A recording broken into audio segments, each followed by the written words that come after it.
given the downbeat Chinese economic data we've seen and China's surprise rate cut, does that augur for softer Kiwi dollar?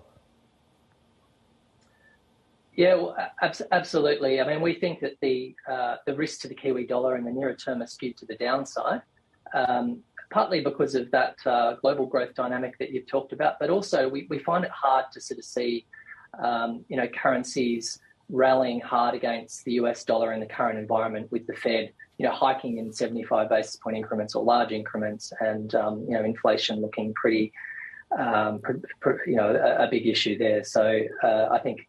The flip side of that story is important as well. We're still looking for sort of broad-based US dollar strength in the nearer term. And then again, downward pressure on the Kiwi dollar from the falls in dairy prices that we've seen, which have, 25% or so, fairly substantial over recent weeks and months. And if we cross the Tasman...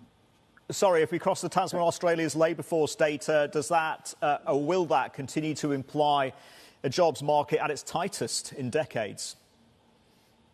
Yeah, we think so.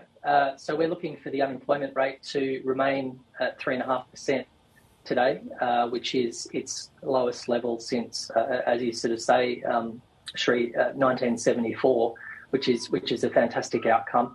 To be clear, some of the high frequency lead indicators on labour demand in Australia have softened a little bit. I'm talking about job advertisements and some of the leading signals from some survey data. So we're looking for the pace of jobs growth to slow to around 30,000, participation rates to remain high, and the unemployment rate at that 3.5% level.